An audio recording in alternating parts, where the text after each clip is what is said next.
Hey, what's going on, my friend? This is Paul Hutchings. Hope you're having an awesome and amazing day. This is a video that I'm going to be putting on my YouTube channel, but also it's primarily for my email list.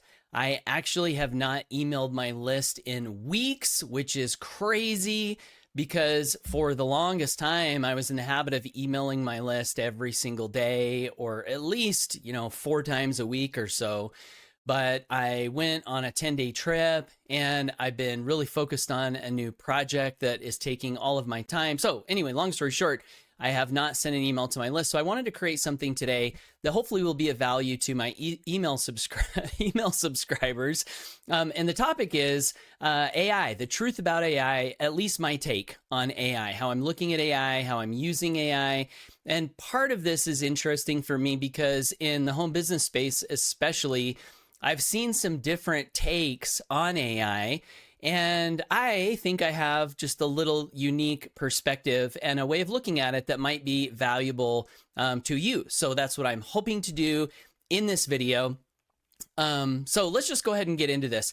So obviously AI is like the hype of all hype things that have ever existed on planet Earth. In home business, it's one of the things I've been trying to get away from is hype, like blowing something up so much bigger than it is. That was a part of a lot of my early days, especially in home business. But then eventually I realized that the problem with hype is if you, and here's how it manifests in home business, if you haven't seen this, which I'm sure you have. But in home business, hype is all about making something look so easy that you almost don't have to do anything and you can make a bunch of money. You don't have to do anything. You don't have to have any skills. You don't have to put in any time, but hey, somehow you can still make a bunch of money with this thing. And that idea continually recycles itself in a bunch of different areas. There's new businesses that pop up. There's new systems that pop up that have this same idea. Oh, with this system, you don't have to put in any time, you don't have to have any skills, and you don't have to do much, but yet with this new magical system, you can make a bunch of money. Or nowadays it's with AI, and we see this everywhere. And the thing that makes AI even more hyped up than anything I've ever seen is it's not just the home business profession talking about it, it's everybody and world leaders and some of the smartest people in the world talking about this crazy, exponentially advancing technology. And so the hype is not just contained to the home business space, it's also all around us everywhere. So this is a crazy time to be alive. I said I was gone for 10 days. We were at a family reunion camping. We do it every year. It's my wife's family reunion. And interesting to know, while I was there, normal people, not in home business, not even in business, we're all talking about AI and how it's going to replace jobs and there's fear around it and on and on and on. So anyway, this is obviously a topic that's occupying a lot of our mind space these days. So the 3 takes that I've seen on it basically boil down to this: it's bad, it's good, or it's God, or some combination of those ideas.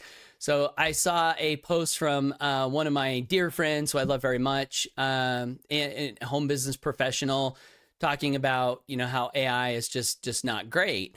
And then I see another post from another friend of mine who's very successful in home business talking about how AI is great. And if you don't adopt it, you're going to be left behind. And screw all the people who are talking smack about it. And so I saw these 2 contrasting posts and I just had to look at them and think, this is interesting. One is kind of it's bad and the other is it's all good and adopt or die, right? And if you look at all the things people are saying about AI, usually it boils down to those 3 things. It's bad, it's good, or it's God. And when I say it's God, I mean in some cases metaphorically that it's godlike powers. It's going to be able to do everything. And also literally some people are talking about AI as becoming God, super intelligence, they've actually been talking about that for a long time. But anyway, here's my take on it. And I thought this might be helpful. I read something, I think I read it, and I think it was from T. Harv Eker. And the take was on money. And you look at money, and the same thing happens with money.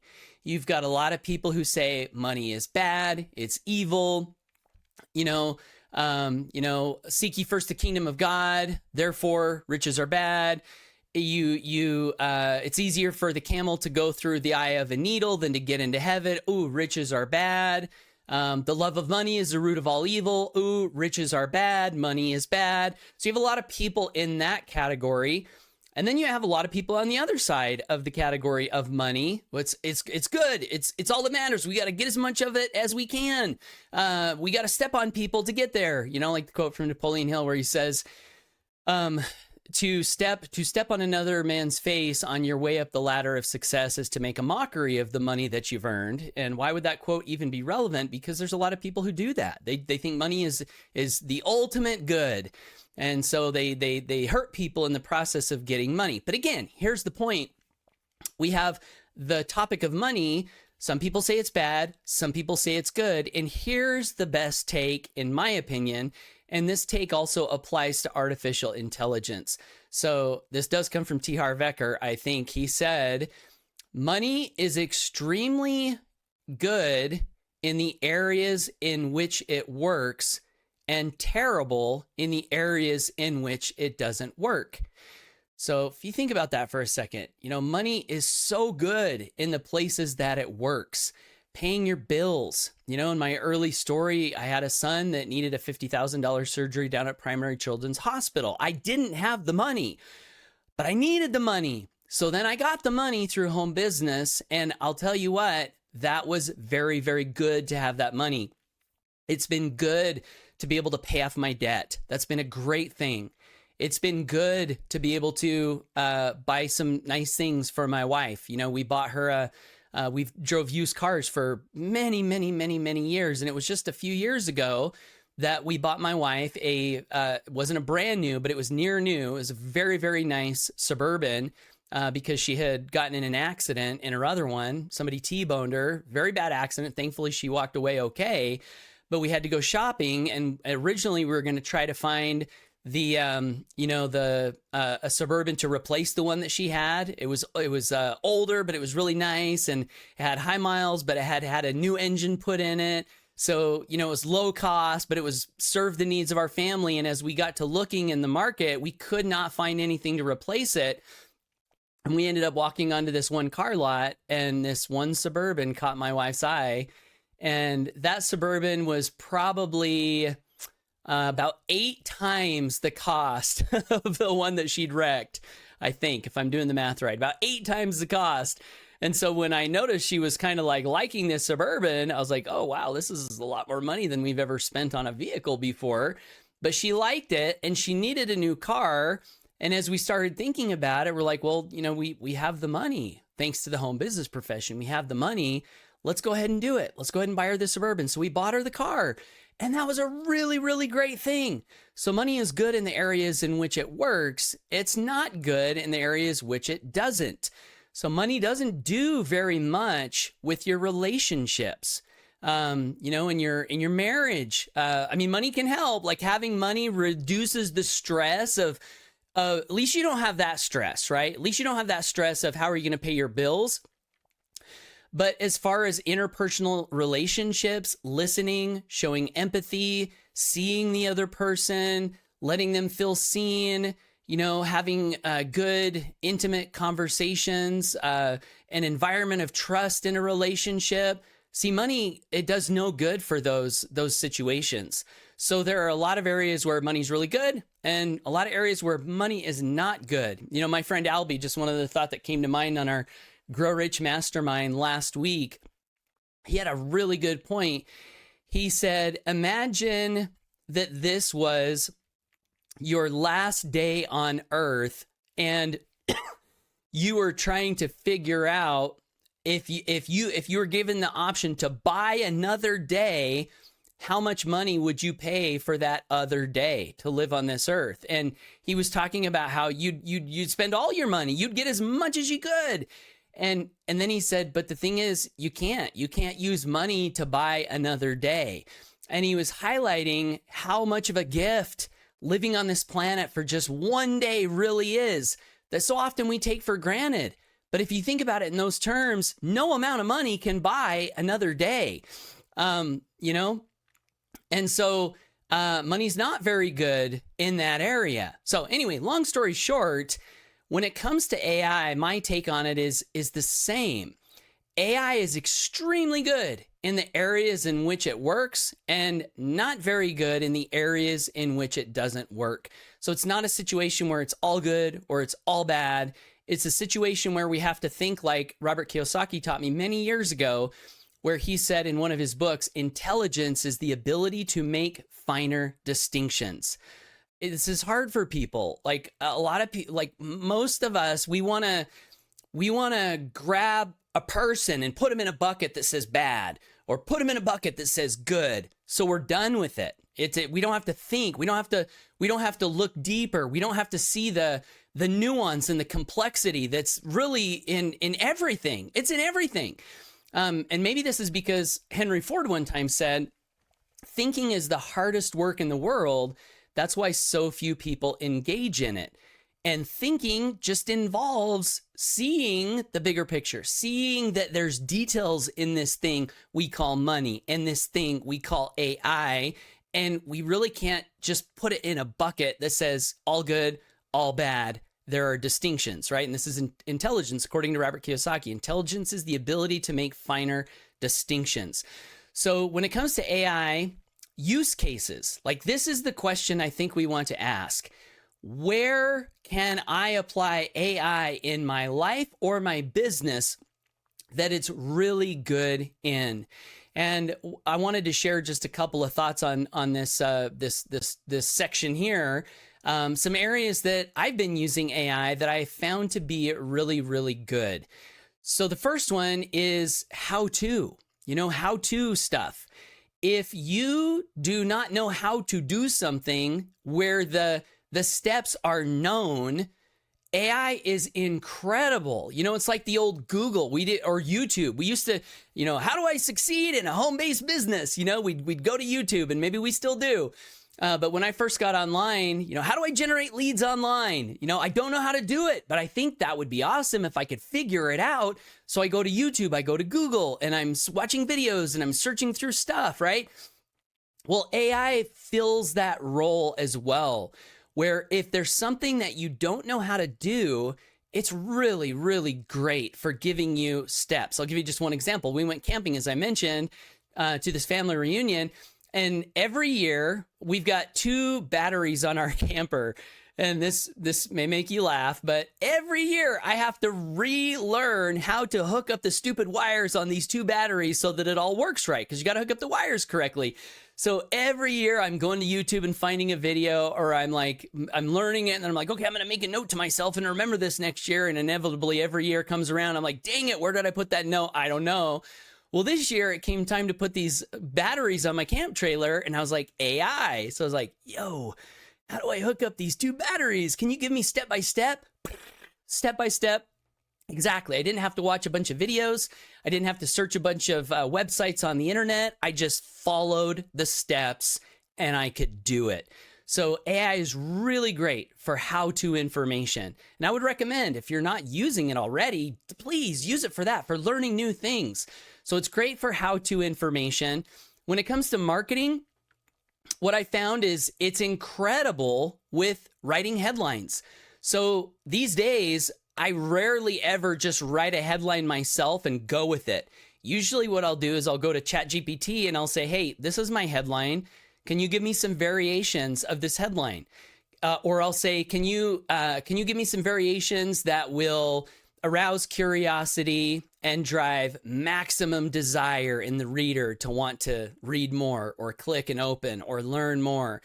And what I found happens usually is ChatGPT or whatever AI I'm using will give me, 10 or so different headline variations. Now, here's where it's not great, is not every single headline variation is good.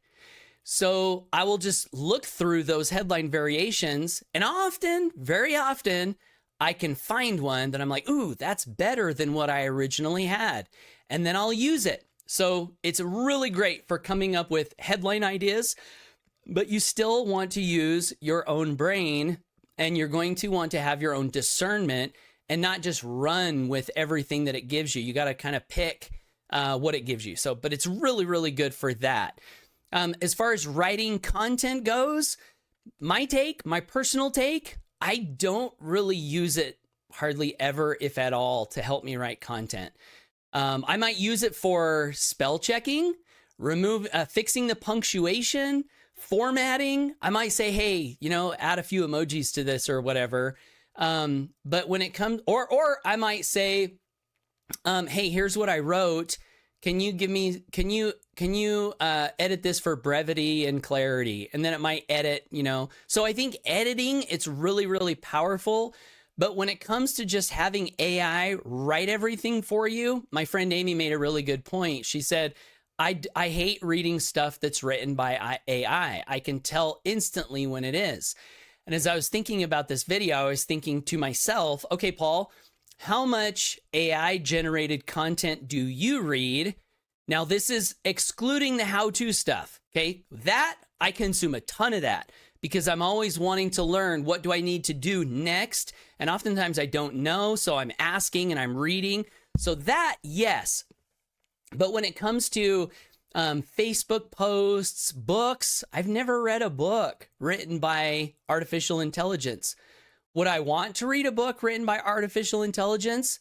Personally, I wouldn't. And I don't know why that is, but I just wouldn't. I can't see myself wanting to read a book that was not written by a human. Now, a human might use AI and put their name and their face on the book, so maybe I don't know it's been edited or whatever, and yeah, I might do that. But I'm not attracted to the idea of reading content, long-form content that was written by artificial intelligence. So how about you? Let me know down below.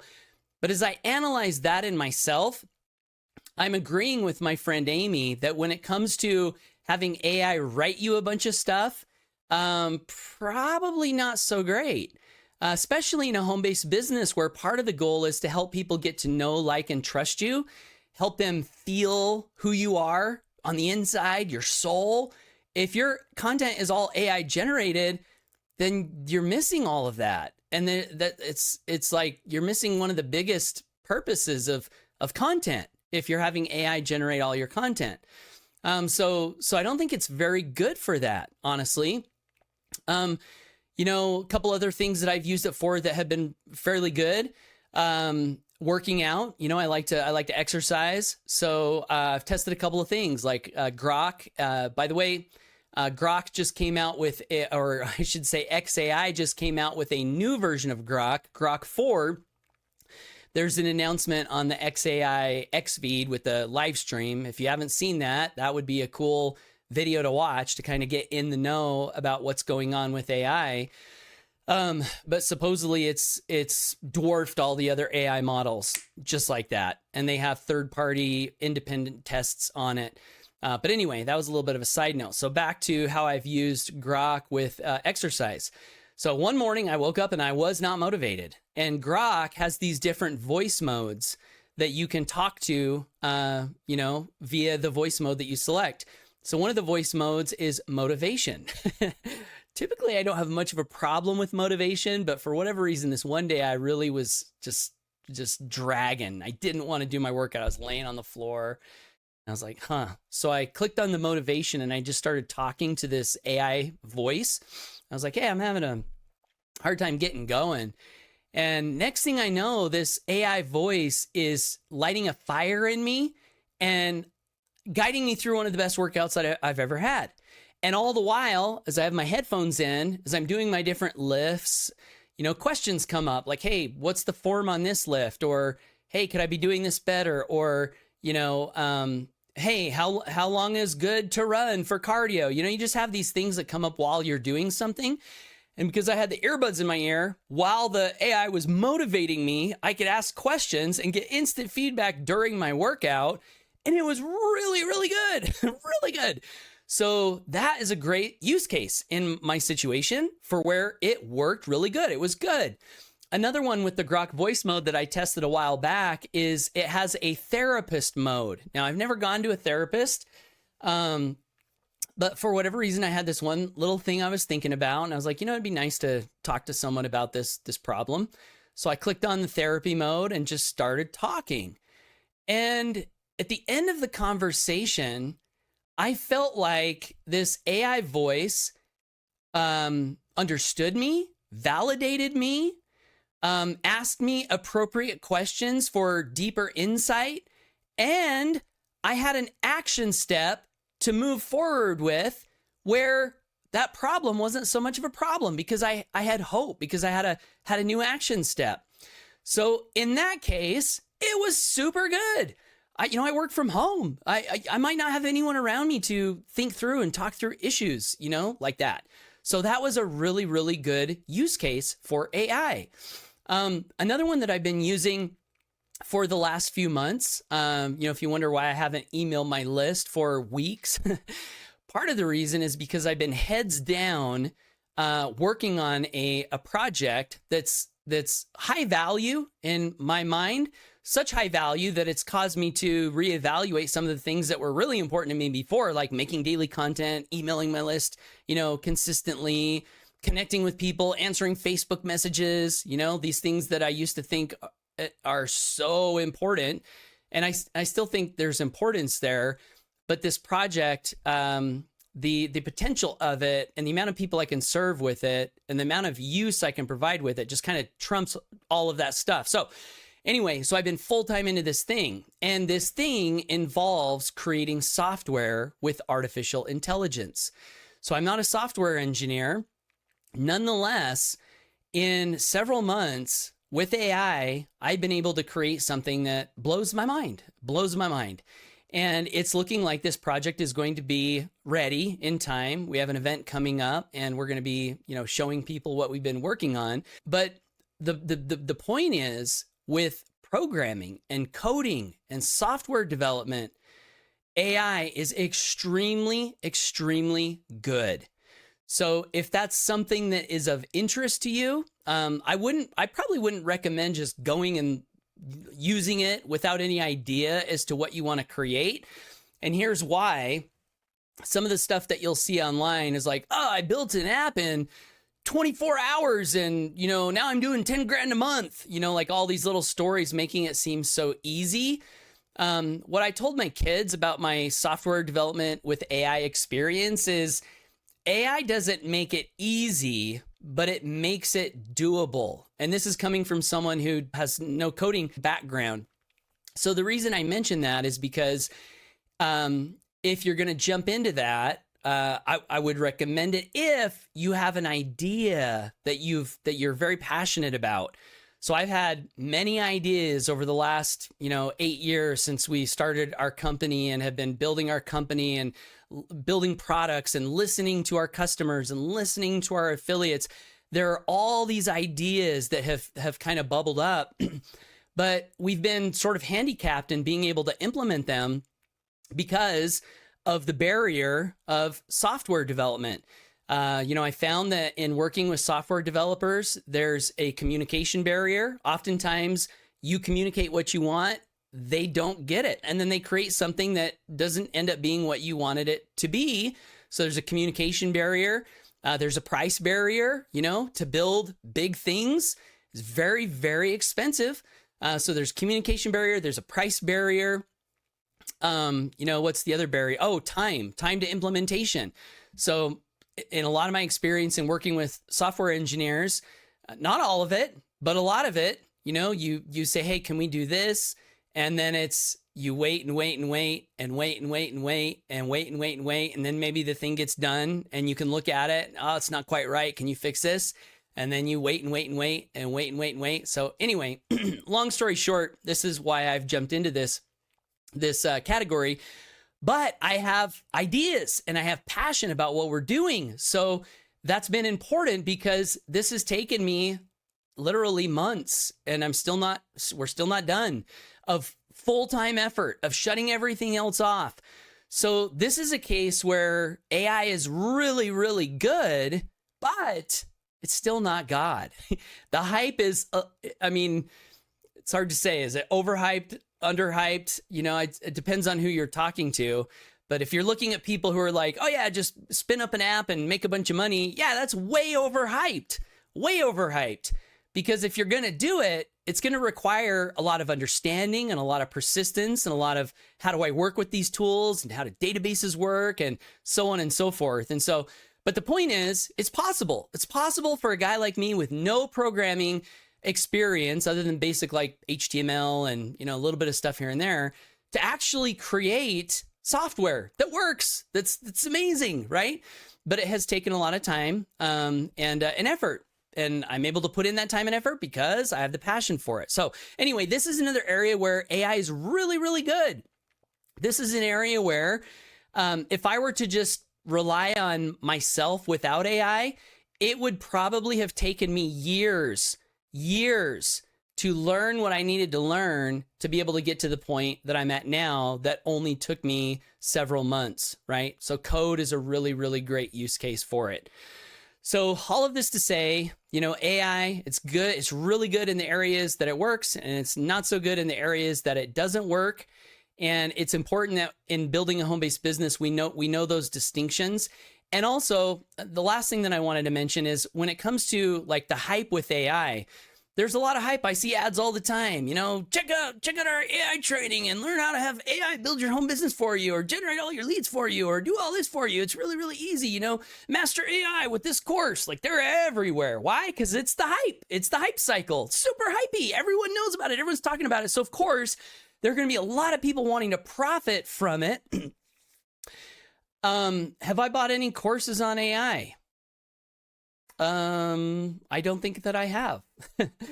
And why is that? Well, I'm going to tell you, this is my take on learning AI, right? Learning AI, learning to work with it. My take is use it. Number one, like, what do you want to do? Okay, so what do you want to do? Number one, you got to know what you want to do. Number two is, can AI help me do what I want to do? Then you start using AI and you start implementing and you start testing and seeing if AI can be useful for you in this thing that you want to do. That's my number one recommendation. Another one, though, is when it comes to following people in AI to learn, like what's the latest and the greatest, what are models capable of? I would say don't follow the people who are selling courses on AI. Here's what I would say. Follow the people who are building AI. That's what I would say. You know how I mentioned I watched the live stream with Elon Musk last night with their Grock 4 release? That's what I'm doing. And rather than, and if you think about information like this, information is like, comes out like a waterfall, right? Information, it's like a waterfall. And you want to get as close to the river where that water is coming out as humanly possible. At least this is how I look at it, especially with AI, right? You've got Elon Musk building XAI. You've got Sam Altman building OpenAI with his team there. You've got Claude. They're building AI. There's all of these people who are in it, literally in it and building it. And these people are all active on social media and they're active in, you know, public appearances and podcasts. That's how I've been learning about AI. And that's how I've been staying at least somewhat in the know on what's available and what things can do. And then, of course, you still have to ask the question, can this be useful? Can this be useful for me and or the people that I'm serving? And then you just get in and you start using it. You know, I mean, I am a fan of learning. I'm a fan of buying products that can teach you things. I've purchased a lot of material over the years from mentors, people who had what I wanted and had information that I perceived could be really valuable for me at that time, or I didn't have to go search it out. So that is a good way to learn. And I don't want to discount that. But I also want to highlight the other aspect of learning, where you can learn by trial and error. Because the thing about these courses in AI, they're going to like teach you a bunch of prompts and teach you like processes and these things you can do. The problem there is you still have to go apply, and you're still going to have to be using the AI, and you're still going to have to be testing, and still going to have to be checking the results. And so this is one area where I feel like if you were to adopt the I'm gonna know what I want, number one, and then I'm gonna adopt the test mentality, you can learn so much from just using these tools, just using them, looking at the output, changing your input, just using them on a daily basis. And I think if you integrate these tools in your life and your business, you're going to learn far more than you ever probably would learn from buying a Facebook ad course on AI. So anyway, these are my thoughts. If you watched all the way to this point, my gosh, thank you. Thank you for being somewhat interested in my view on this stuff. I'm not really here to sell you anything. I just wanted to get a video out to my email list and say, hey, I'm still alive. And yes, I'm still engaged very heavily in the mission of freedom through principle-centered leadership, still thinking about it all day long, working towards it all day long. I've just had to apply myself in a new area to better facilitate that mission moving forward. So if you have any questions, comment below. I'd love to hear your thoughts on this. Am I way off? Do you agree with some of the things that I've shared? Has this been helpful for you at all? Let me know down below. And if you're somehow finding this video on YouTube and you didn't come here from my email list and you're not subscribed to my email list, would love to encourage you to click the link below the video and go pick up a free gift and subscribe to my email newsletter. If I resonate with you. Again, my mission is to help people be free through principle-centered leadership, build residual income as fast as possible, legitimately, without hype. And in that mission, I've co-founded a company. We started in 2016, where we have amazing products that serve people on this journey of building freedom. And we have an affiliate program that is very lucrative. It pays 80% commissions. Why did we do that? Because we want to help people be free faster. And one of the best ways to do that, we thought, was pay people as much as we can. We also have a charitable aspect into this business model where we donate a portion of all the revenue to an organization called Feed My Starving Children. So we've helped to provide hundreds of thousands of days of meals to kids in need. And it's an amazing community. So that's my main kind of focus. But as far as my content goes, when I get back to creating more content, it's all things home business, evaluating home businesses, mindset, philosophies, lead generation, conversion, retention, anything that is helping me and being useful to me on my path of being a home business entrepreneur. Those are the things that I like to share with my email list. So if that is interesting to you, would love to encourage you to visit the link in the description below, and you can subscribe to my email list, and I'll send you some content sometime in the future. I can't guarantee it's going to be soon because, like I said, I've been kind of stepping back a little bit from the content creation because I've got this big project going on, but I'm hoping this will be wrapping up a little bit anyway, at least as far as being a constraint on my time here over the next couple of months. So that's it. I love you. I believe in you, whoever you are. I know you've got greatness within you, and I would love to encourage you to get out there today, take action, always go for your dreams, and we'll catch you on the flip side. Take care. Bye for now.